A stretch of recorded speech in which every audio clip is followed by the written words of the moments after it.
नमस्कार, बहुत स्वागत है आप सभी का। मैं हूं सुशांत सिन्हा। अरविंद केजरीवाल के लिए संकट खत्म होने का नाम नहीं ले रहा। राघव चड्ढा ने उनके पैरों तले जमीन खींची। सात सात सांसद राज्यसभा के वो उनको छोड़कर जा चुके हैं। अब इसकी लड़ाई अलग चल रही है, लेकिन अरविंद केजरीवाल का आज एक वीडियो आया और उन पर चौतरफा हमले शुरू हो गए हैं। बीजेपी तो उन्हें घेर ही रही थी, अब वो कांग्रेस पार्टी भी, जो कभी इंडिया अलायंस के पार्ट हुआ करते थे अरविंद केजरीवाल, वो कांग्रेस पार्टी जो अरविंद केजरीवाल के लिए रामलीला मैदान में कार्यक्रम करती थी कि भाई बाप रे बाप उनको कैसे गिरफ्तार कर लिया, बड़ा गलत हो गया, वो कांग्रेस पार्टी भी केजरीवाल के पीछे हाथ धोकर पड़ गई। और केजरीवाल के वीडियो में जो वो कह रहे हैं उसका क्या बड़ा सबूत आपको दिखाऊंगा, जरूर बताऊंगा, लेकिन अपनी राय भी कमेंट करके जरूर दीजिएगा। फिलहाल आपको ये पहले बता दूं कि देखिए, जो 7 सांसद आम आदमी पार्टी से बीजेपी में आए हैं, सबको मंजूरी मिल गई है कि वो उन पे कोई दल बदल कानून नहीं लगा है और अब वो सब के सब बीजेपी या एनडीए के सांसद हैं। तो 148 राज्यसभा में आंकड़ा हो गया है एनडीए का बढ़कर। और राघव चड्ढा लगातार हमले कर रहे हैं। वो कह रहे हैं कि भाई ये करप्ट और कॉम्प्रोमाइज लोगों की पार्टी है, रहा नहीं जा सकता था। शायद आने वाले दिनों में और बड़े राज वो खोलेंगे कि किस करप्शन की वो बात कर रहे हैं। इसके अलावा हरभजन सिंह, उनका एक पुराना वीडियो लोग वायरल कर रहे हैं जिसमें वो कह रहे हैं कि मैं तो राम मंदिर जाऊंगा, जिसको जो करना है करे। तो लोग ये बता रहे हैं कि भाई देखिए, इसी वजह से इनको अलग होना पड़ा, क्योंकि अरविंद केजरीवाल तो राम मंदिर इनको जाने नहीं दे रहे थे। तो अलग अलग तरह की चीजें जो हैं वो चल रही हैं।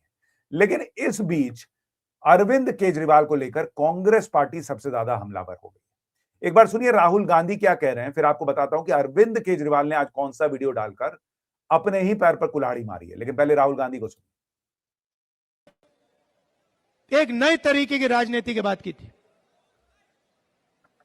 खंबे पे चढ़ गए थे, याद है आपको? मैं राजनीति दूसरे तरीके से करूंगा, खंबे पे चढ़ गए थे। स्वेटर पहना था, छोटी कौन सी गाड़ी थी वो? आल्टो गाड़ी थी, कौन सी थी? वैगनार। वैगनार में आए थे ना।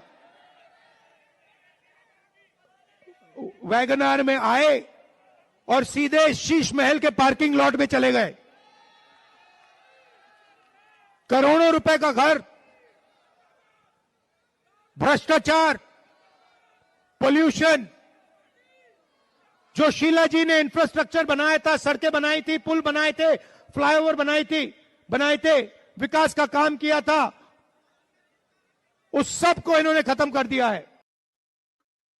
अगर कांग्रेस पार्टी का तो मुझे हिसाब समझ में नहीं आता। अगर सब अरविंद केजरीवाल ने खत्म कर दिया शीला दीक्षित के काम का और शीश महल की पार्किंग लॉट में चले गए थे सीधा, तो ये इनको लोकसभा चुनाव में नहीं समझ में आ रहा था, जब सीट शेयरिंग कर रहे थे दिल्ली में बैठ के, या जब अरविंद केजरीवाल की गिरफ्तारी पर वहां रामलीला मैदान में कांग्रेस के नेता गए थे, तब इनको समझ में नहीं आ रहा था कि अरविंद केजरीवाल करप्ट है या नहीं है। आज जब इनको ये लग रहा है कि अरविंद केजरीवाल बैकफुट पर हैं और देश भर में यही पार्टी कांग्रेस को खाई जा रही है, चाहे वो गुजरात हो, चाहे अभी पंजाब इलेक्शन में, तो इनको लग रहा है कि यहाँ केजरीवाल जो है उसको धकिया के जो है जितना किनारे लगा दो तो हम पंजाब जीत जाएंगे।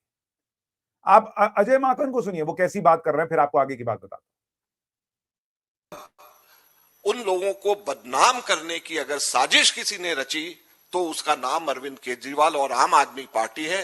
आज इनके मुंह से मुखौटा उतर गया है। किस तरीके से ये शीश महल में रहते हैं, किस तरीके से पैसे लेकर के ये टिकटों का व्यापार करते हैं और किस तरीके से उसके बाद भारतीय जनता पार्टी की झोली में डाल देते हैं। पहले भारतीय जनता पार्टी से ना तो मनमोहन सिंह जी के खिलाफ ना शीला दीक्षित जी के खिलाफ कुछ भी हो पा रहा था, तो उन्होंने एक प्रॉक्सी को आगे किया और वो प्रॉक्सी अरविंद केजरीवाल और आम आदमी पार्टी देश के अंदर वहीं पर जाकर के चुनाव लड़ते हैं जहां कांग्रेस और बीजेपी का सीधा मुकाबला होता है। तो कांग्रेस पार्टी का हिसाब किताब जनता के समझ से बाहर है। ये कह रहे हैं कि अरविंद केजरीवाल बीजेपी की प्रॉक्सी है, तो वो प्रॉक्सी इंडिया अलायंस में क्या कर रही थी? आप उसका इतने दिन साथ क्यों दे रहे थे? और अपने ही प्रॉक्सी को बीजेपी ने क्यों अरेस्ट कर लिया? अरविंद केजरीवाल यही तो पूछते हैं कि अरविंद केजरीवाल अरेस्ट हो गए, मनीष सिसोदिया अरेस्ट हो गए, आज तक राहुल गांधी क्यों नहीं अरेस्ट होते अगर प्रॉक्सी अरविंद केजरीवाल है? दरअसल कांग्रेस पार्टी को यहां मौका दिख रहा है कि कैसे पुरानी जमीन खोई हुई पाई जाए और अरविंद केजरीवाल को किनारे किया जाए। और अरविंद केजरीवाल इस आरोप से घिर रहे हैं कि राघव चड्ढा की पॉपुलैरिटी उनसे कहीं ज्यादा थी, उनके फॉलोअर 13 मिलियन के आसपास थे, इनके 3 मिलियन भी नहीं थे, इसलिए वो जो है वो चिढ़ रहे थे, तो उन्होंने राघव चड्ढा को साइड किया, राघव चड्ढा अपनी दुकान अलग लेके चले गए। लेकिन आज इन सब के बीच जब बीजेपी अरविंद केजरीवाल को घेर रही है, कांग्रेस चौतरफा घेर रही है, अरविंद केजरीवाल अलग जोन में, उनके सांसद चले गए, उनको पता, इस बात की चिंता होनी चाहिए थी पार्टी न टूट जाए, पंजाब में विधायक न टूट जाए, ये ना हो जाए, वो ना हो जाए। अरविंद केजरीवाल किस चीज में लगे हैं? अरविंद केजरीवाल इस चीज में लगे हैं कि वो एक वीडियो बनाकर बता रहे हैं कि मैं बापू के रास्ते पे चलूंगा, मुझे जस्टिस स्वर्णकांत शर्मा पे भरोसा नहीं हो रहा है कि वो मुझे न्याय दे पाएंगी, इसलिए मैं उस पूरी सुनवाई का बहिष्कार करूंगा। ये इनका सत्याग्रह है। जिस आदमी की पार्टी टूट जाएगी, बचेगी नहीं बचेगी, अगला कौन चला जाएगा, पंजाब में सरकार बचेगी या नहीं बचेगी, वो व्यक्ति अभी उस केस के ऊपर जो है फोकस कर रहा है जो अभी शुरू भी नहीं हुआ हाईकोर्ट। और वहां वो सारी दलीलें देने के बाद भी कि जस्टिस स्वर्णकांत शर्मा को हटाया जाना चाहिए, जब जस्टिस स्वर्णकांत शर्मा ने कायदे से उसका एक एक का रिबटल दिया, जवाब दिया, तब भी अब इसी बात पर अड़े हैं कि मैं सुनवाई में नहीं जाऊंगा। ठीक है, आप मुझे, मतलब उनका व्यवहार ये है कि मुझे आपको सजा ही देनी है ना, आप दे दीजिए। मतलब वो अपने आप को विक्टिम दिखाना चाहते हैं। और देखिए उन्होंने आज वीडियो जारी करके क्या कहा, फिर आपको इसकी सच्चाई बताता हूं। में केंद्र सरकार की सीबीआई है और जस्टिस स्वर्णकांता जी के दोनों बच्चे केंद्र सरकार में काम करते हैं। उनके दोनों बच्चे केंद्र सरकार के वकीलों के पैनल में हैं। मैं ये स्पष्ट करना चाहता हूं कि मुझे जुडिशरी पे पूरा भरोसा है। मैं जस्टिस स्वर्णकांता जी का भी बहुत सम्मान करता हूं। मुझे उनसे या उनके परिवार से किसी भी प्रकार की कोई व्यक्तिगत आपत्ति नहीं है, लेकिन न्याय का एक बहुत बड़ा सिद्धांत है, justice should not only be done but should also be seen to be done. इसलिए मैंने जस्टिस स्वर्णकांता शर्मा जी से पूरे सम्मान के साथ अनुरोध किया कि वो इस कन्फ्लिक्ट ऑफ इंटरेस्ट जैसे कारणों की वजह से इस केस से खुद को अलग कर लें, लेकिन उन्होंने मेरी दलीलें खारिज कर दी और फैसला दिया कि वो स्वयं ही ये केस सुनेंगी।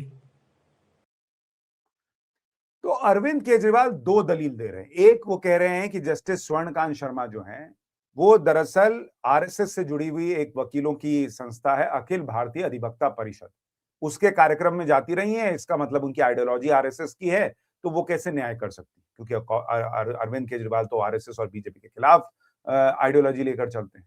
और दूसरा उनका तर्क यह है कि जस्टिस स्वर्णकांत शर्मा के दो बच्चे हैं जो कि सरकार का जो पैनल है वकीलों का उसमें हैं, तो इसलिए भी वो जो है वो न्याय नहीं कर पाएंगे।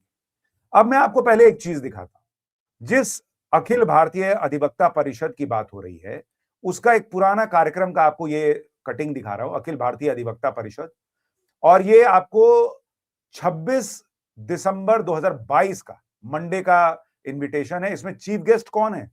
Honourable mister justice Suryakant Sharma, जो कि अभी इस देश के सीजेआई हैं। उस वक्त वो जस्टिस होते थे सुप्रीम कोर्ट के। उसमें स्वर्णकांत शर्मा को भी बुलाया गया है। इसके अलावा आप देखिए जस्टिस गुरपाल सिंह अहलूवालिया है, श्री बलदेव राज महाजन है, सीनियर एडवोकेट, श्री मुकेश गर्ग हैं, honourable member Haryana state law commission के। तो भाई इसमें सवाल यह है कि, और इसकी तस्वीर भी है, देखिए उन्होंने पोस्ट किया है कि जस्टिस सूर्यकांत शर्मा जो है वो वहां पर पहुंचे हुए हैं, उनको सम्मानित किया जा रहा है। तो अगर अरविंद केजरीवाल का तर्क यह है कि अगर कोई अखिल भारतीय अधिवक्ता परिषद के कार्यक्रम में चला जाता है जो कि आरएसएस से एफिलिएटेड है, तो वो आरएसएस का व्यक्ति हो जाता है, उस विचारधारा का व्यक्ति हो जाता है, तो फिर तो वो सुप्रीम कोर्ट में भी न्याय की उम्मीद नहीं कर सकते उनके लॉजिक से, क्योंकि भाई जो सीजेआई हैं वो खुद उस कार्यक्रम में चीफ गेस्ट बन के जा चुके हैं। कल को आप कहेंगे मुझे इन पे भी भरोसा नहीं है, तो क्या कीजिएगा? इंटरनेशनल कोर्ट में जाइएगा। इसका क्या हिसाब है फिर?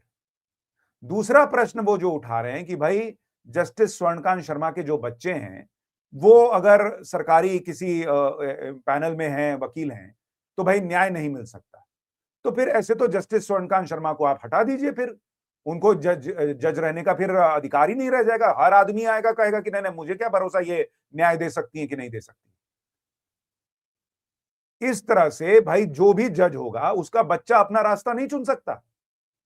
ये कैसा हिसाब हुआ फिर?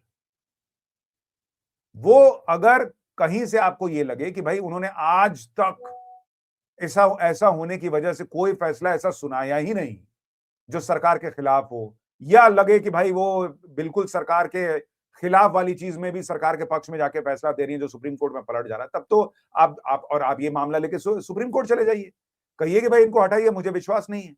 दूसरी बड़ी चीज कि मान लीजिए हाईकोर्ट में फैसला आपके खिलाफ भी आ जाएगा जैसा आपको लगता है, तो आप सुप्रीम कोर्ट जा सकते हैं, वहां क्यों नहीं जाएंगे आप देखिए भाई, संजय सिंह खुद बता रहे हैं कि पिछली बार जो फैसला इनके खिलाफ आया था वो सुप्रीम कोर्ट में पलट गया था। सुनिए एक बार संजय सिंह।